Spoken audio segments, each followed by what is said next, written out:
Assalamualaikum warahmatullahi wabarakatuh. Kembali lagi untuk perkuliahan hukum Pemda. Pada pertemuan hari ini menggunakan metode learning atau video record. Nantinya apabila ada pertanyaan yang kurang memahami atau kurang dimengerti, dapat diajukan kepada di ruang forum yang akan saya buat di learning saudara nantinya, ataupun dapat dilihat di learning masing-masing. Baik, kita masih membahas mengenai azas daripada pemerintahan daerah. Pada pertemuan sebelumnya kita telah membahas mengenai desentralisasi. Nah, di mana desentralisasi ini merupakan pelimpahan kewenangan dari pemerintah pusat kepada pemerintah yang ada di bawahnya. Nah, untuk merubah sistem ataupun penyelenggaraan pemerintah di daerah dari sistem sentralisasi menjadi desentralisasi. Maknanya ada menambahkan ada kata "de" di depannya. Nah, pada awalnya sistem pemerintahan yang berlaku adalah dalam menyelenggarakan pemerintahan menggunakan sentralisasi, di mana sentralisasi ini seluruh kebijakan untuk penyelenggaraan pemerintahan di daerah ditentukan oleh pemerintah pusat. Dan kepala daerah juga dipilih dan ditunjuk oleh pemerintah pusat, sehingga segala sesuatu yang dilakukannya harus berdasarkan perintah dari pemerintah yang mengangkatnya.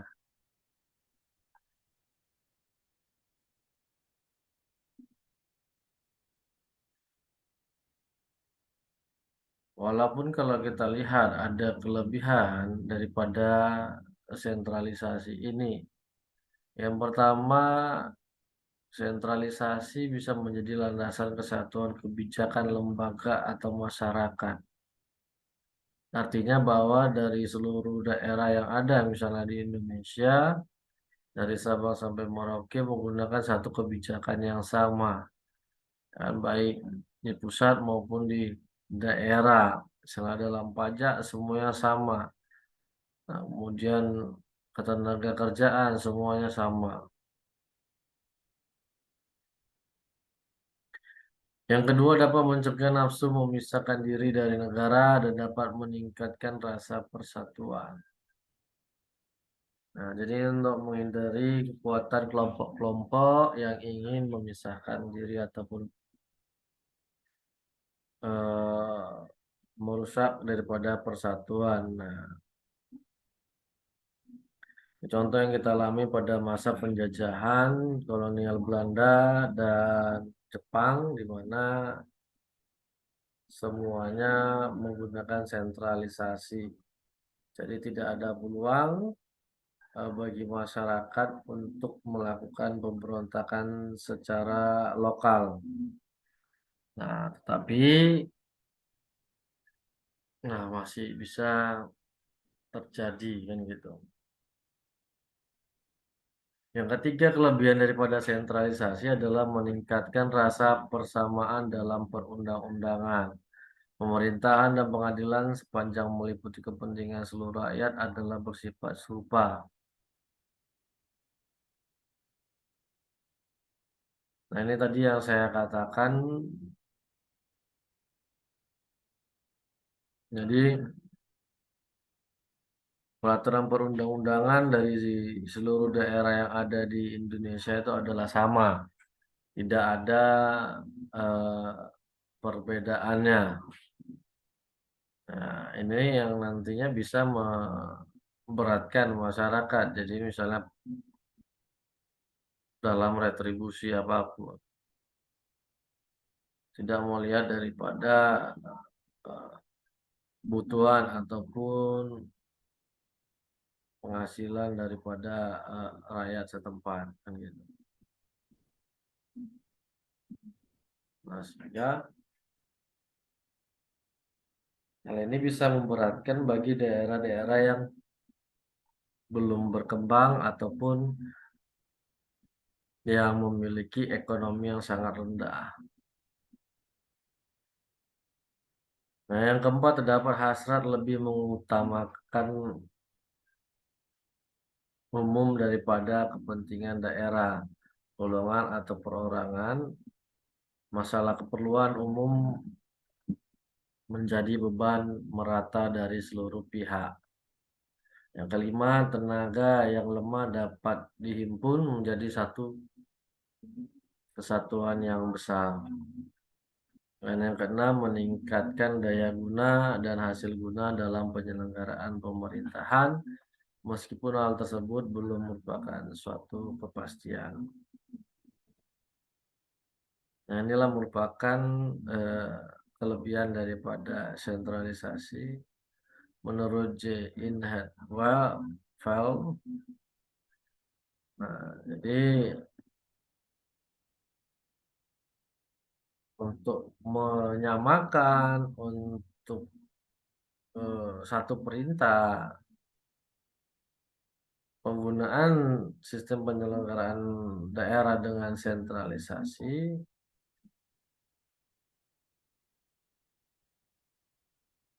ya dapat eh, bisa diterapkan ketika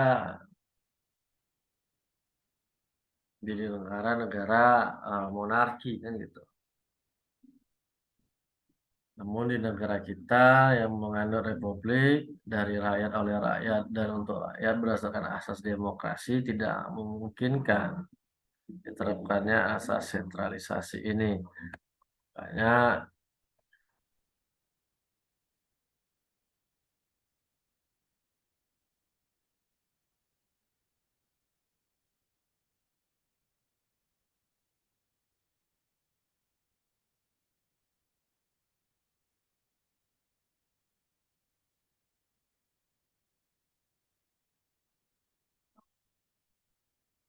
ya, nah sehingga kita menggunakan desentralisasi.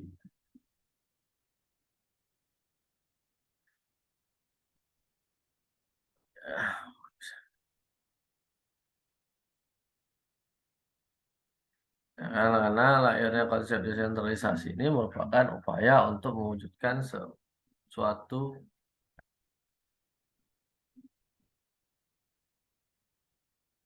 pemerintahan yang demokratis dan mengakhiri pemerintahan yang sentralistik. Pemerintahan sentralistik tidak populer karena telah dinilai tidak mampu memahami dan memberikan penilaian yang tepat atas nilai-nilai yang hidup dan berkembang di daerah. Nah, tadi yang saya katakan,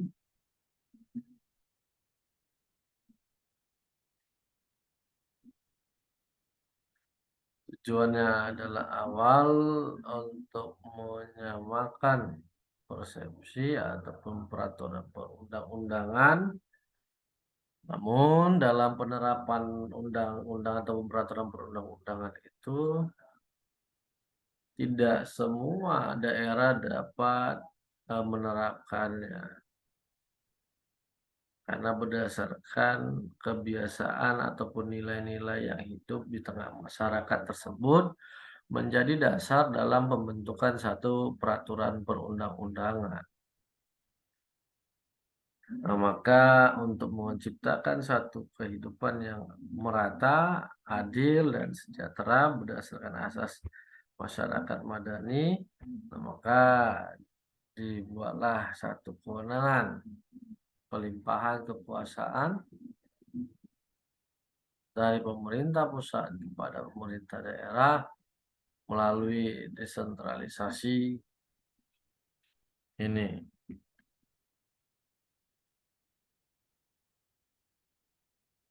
Nah, kenapa? Karena tujuan penyelenggaraan desentralisasi adalah dalam rangka peningkatan dan efisien. Nah, dan efektivitas penyelenggaraan pemerintahan seperti yang sudah kita jelaskan pada pertemuan sebelumnya. Nah, salah satu hal yang menunjang daripada pelaksanaan desentralisasi, karena desentralisasi memiliki kelebihan di antaranya mengurangi bertumpuknya pekerjaan di pusat. Nah, jelas ketika menggunakan sistem sentralisasi, maka seluruh kebijakan-kebijakan politik ditentukan oleh pemerintah pusat.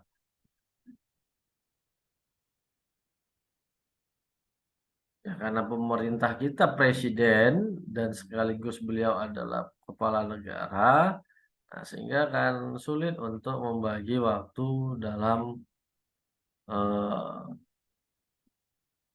pelaksanaan pemerintahan ini.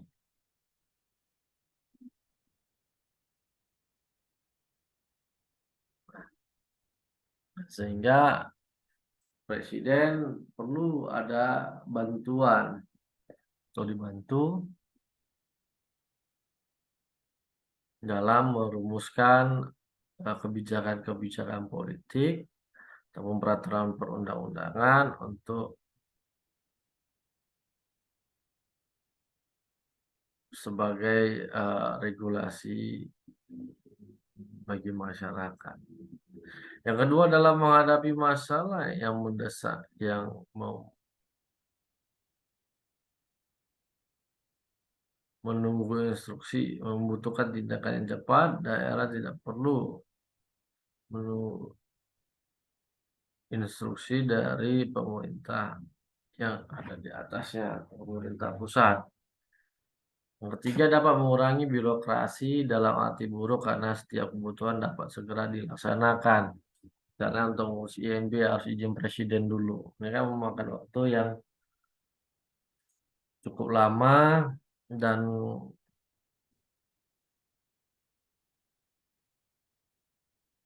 eh,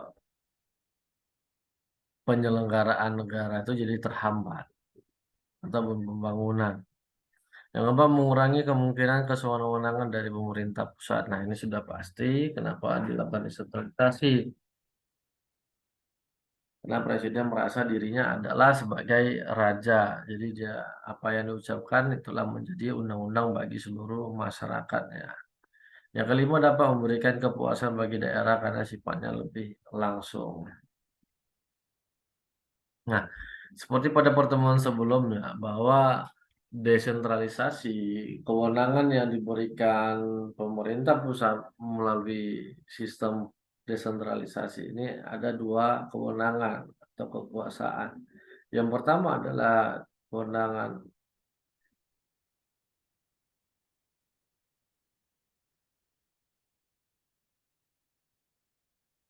administrasi, yang kedua adalah kewenangan politik. Nah, dalam penyelenggaraannya, selain desentralisasi, ada penyelenggaraan negara dengan sistem dekonsentrasi, di mana dekonsentrasi merupakan pelimpahan sebagai sebagian wewenang pejabat tinggi pusat kepada pejabat di wilayah negara. Oleh karena itu, di daerah terdapat suatu wilayah yang merupakan wilayah kerja pejabat yang menerima sebagian wewenang dari pejabat pusat.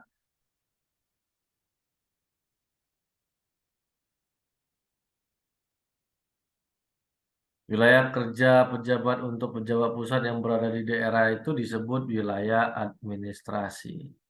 Nah, dapat dikatakan bahwa kalau dia desentralisasi, pelimpahan kewenangan kekuasaan itu ada dua jenis, administrasi dan perkantoran.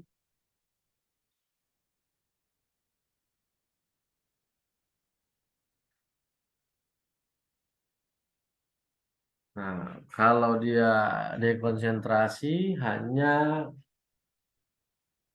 kewenangan administrasi.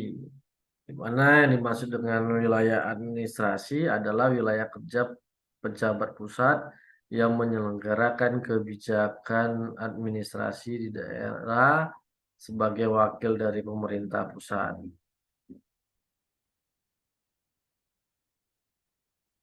Nah, wilayah administrasi terbentuk akibat ditetapkannya asas dekonsentrasi.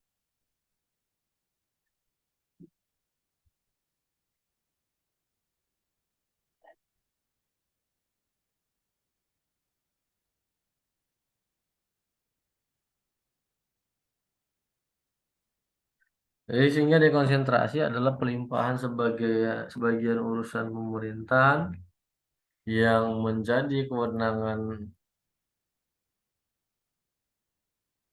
pemerintah pusat kepada gubernur sebagai wakil pemerintah pusat dan gubernur kepada instansi vertikal yang ada di wilayah tertentu atau kepala gubernur kepada gubernur dan bupati sebagai penanggung jawab urusan pemerintahan umum.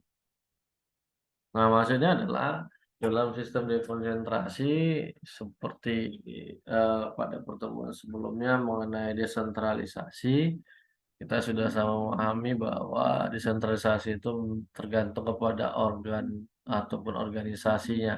Semakin besar eh, struktur daripada organisasi tersebut, maka akan semakin banyaklah mekanisme yang akan dilalui.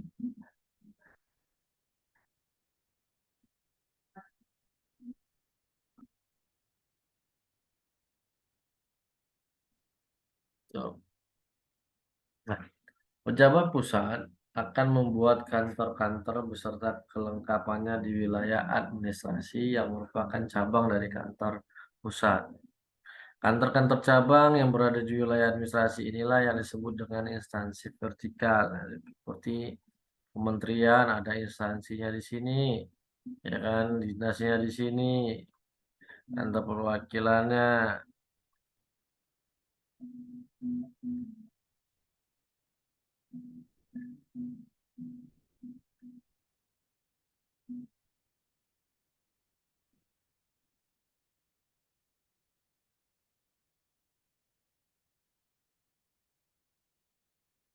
Jadi instansi vertikal adalah lembaga pemerintah yang merupakan cabang dari kementerian pusat yang berada di wilayah administrasi sebagai perpanjangan tangan dari departemen pusat.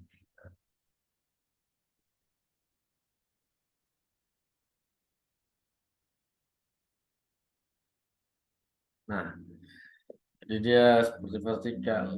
Ini dari gubernur kepada bupati atau wali kota, dari bupati atau wali kota kepada kepala desa, dari kepala desa bisa kepada perangkat desa yang lainnya. Nah, inilah menunjukkan dekonsentrasi. Tapi kembali lagi saya katakan bahwa dekonsentrasi ini hanya kewenangan administrasi yang diberikan, sedangkan kebijakan ataupun kewenangan politik masih berada di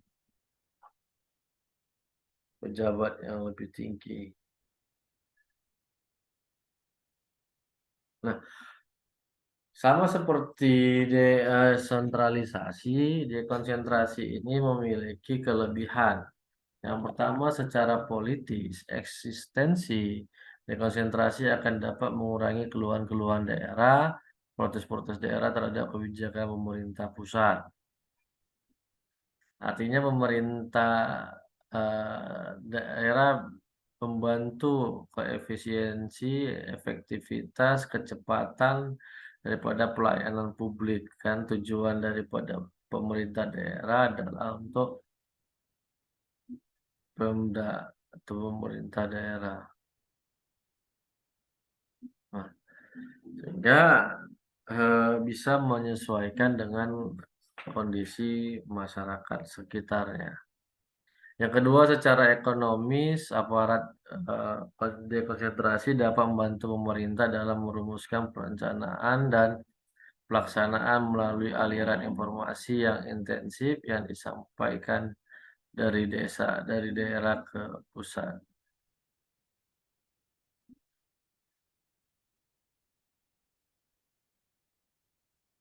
Mereka dapat diharapkan melindungi rakyat daerah dari eksploitasi ekonomi yang dilakukan oleh sekelompok orang yang memanfaatkan ketidakacuan masyarakat akan ketidakmampuan masyarakat menyesuaikan diri dengan kondisi ekonomi modern. Nah, maksudnya adalah dengan dari segi ekonomis masyarakat bisa meningkatkan pendapatan, bisa memahami bagaimana cara menambah pendapatan bagi daerahnya, bukan hanya kepada dirinya sendiri. Nah, dengan dekonsentrasi secara administrasi mereka akan diberikan pemahaman, nah untuk melaksanakan.